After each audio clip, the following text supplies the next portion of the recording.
Hey guys, welcome back. Today I'm gonna walk you through this master study that I did.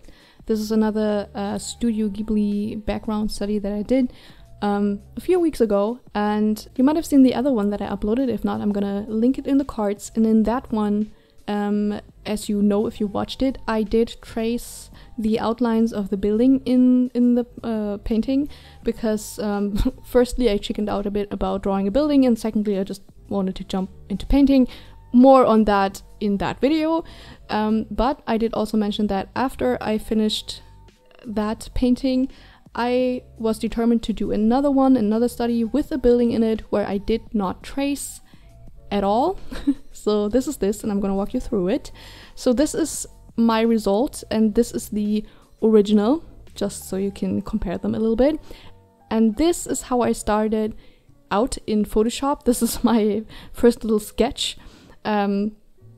I did that in Photoshop, and then I realized I don't want to paint this in Photoshop, so I switched to my iPad and painted the whole thing in Procreate, and this is what you're gonna see now. First of all, I need to apologize. The footage will blur every once in a while. That's because I messed up the settings and I didn't turn on the high quality settings. I'm very sorry about that. Okay, so I started drawing the foliage, and by the way, I kept the original drawing above mine, so on the same canvas I had it directly above mine. I just zoomed in for you in this video so you could actually see what I'm doing. But I always kept the original above mine so I could, you know, easily look back and forth. You can obviously also keep it next on the side to your canvas. I like it having it above for some reason, I don't know why. I think it's just easier for my eyes to kind of copy like that. And for the foliage, for the trees, I didn't really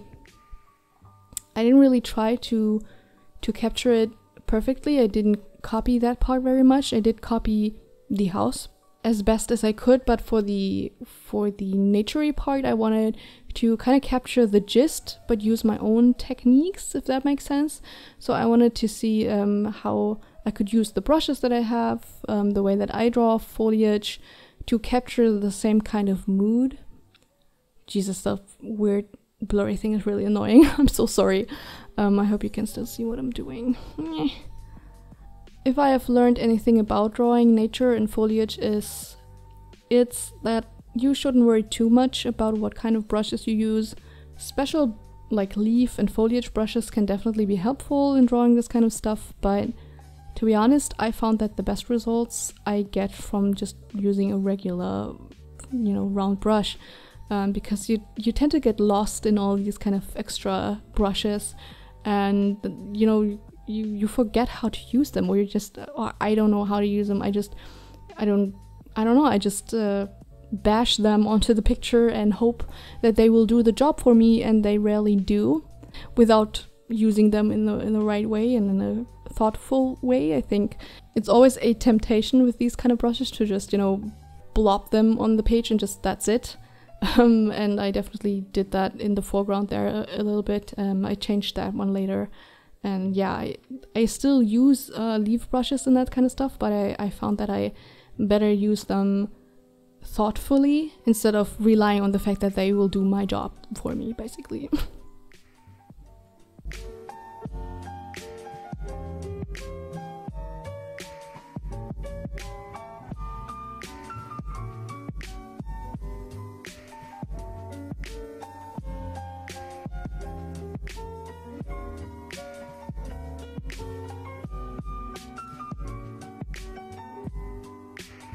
The left side is a very good example where I did use a little bit of foliage brushes to just blob in the general shapes, but then I went over with a regular brush and, you know, filled in all the little details and the little leaves and everything by hand, by myself, you know.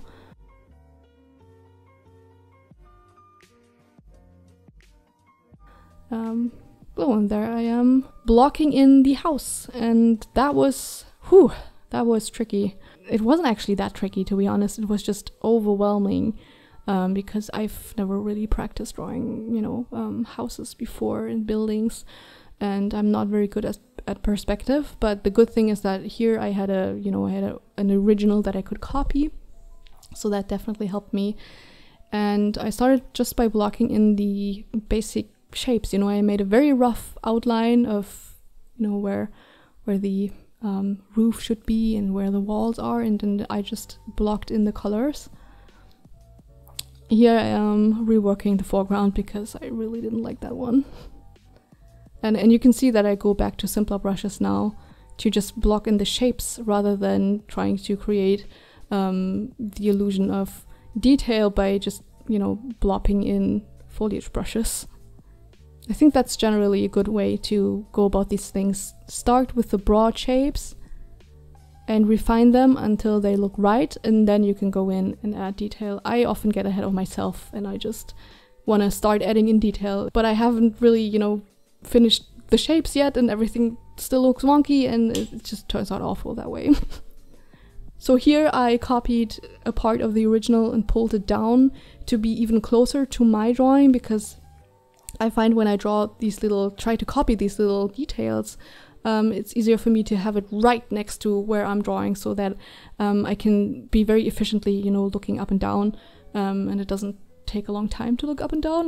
That makes any sense? I don't know. For me, it's easier to copy that way if I have it right next to my drawing surface. I could bite myself in the ass for not knowing that I have to turn on the high quality recording feature in Procreate.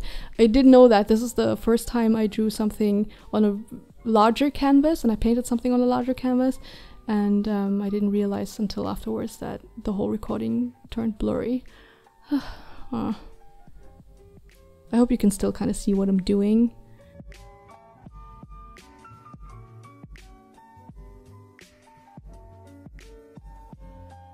Here again, just copied something from the original, pulled it down to have it closer to where I was drawing, especially with these kind of nitty little details, like all these little windows and little scratches in the wood and stuff like that.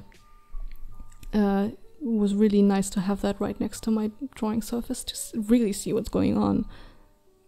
And then, honestly, it's just looking up to the original, looking down to what I'm drawing, and then copying it. There's really no secret to doing master studies. It's just patience. It's patience. I sat like a few days on this, honestly. Some people probably would do this in 1 or 2 hours, but I really took my time, drew this over days, because I obviously got frustrated as well, because it's hard if you draw something that you've never drawn before, and especially with the building, I got overwhelmed all the time, and I was like, oh no, I don't want to go on because I don't know how to do this, but I do know how to do this. That's the big plot twist of this. It's not hard to copy something, and even if it's a subject that you have never drawn before and you're really scared about it, think about it that way. You're not making it up from scratch. You're just copying it. And copying isn't that hard if you are patient and pay attention to what's happening in the original. And it doesn't have to look 100% like the original. I changed things here and there where I was maybe lazy, or I just didn't want to draw that part, or I wanted to try a different technique maybe. And, you can kind of take the pressure off that way. And it's just about pushing through. When it gets overwhelming, take a step back, look at what you have already drawn, look at what you're about to draw, and then just tell yourself it's just shapes. Look at the original and try to identify the different shapes. Look at the roof. That's one shape, and it has a gradient from brown to green. Okay, great, I'm gonna copy that shape, and I'm gonna do a gradient from brown to green.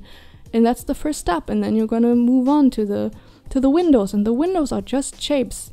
They're just lines. Just look at the original, look at the lines, and draw them.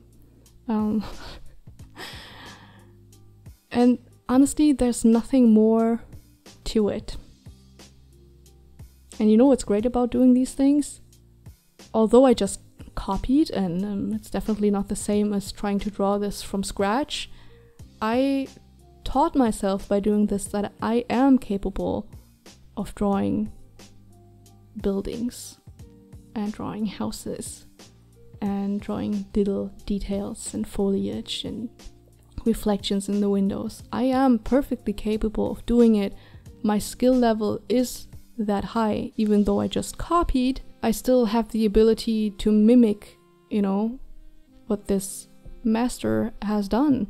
And I think that's quite an encouragement for me, to be honest, because yes, still coming up with this from scratch would be so much harder, or doing this in traditional media, which the original is done in traditional media, would be so much harder. But just to know that I was able to successfully copy this to the best of my ability, and it looks, you know, it's not exactly the original, but it looks quite like the original and it looks quite impressive on its own, kind of gave me a little boost, you know. And after this I started to try drawing buildings on my own, and I was less scared of it because I know I had done it before and I can do it again, you know.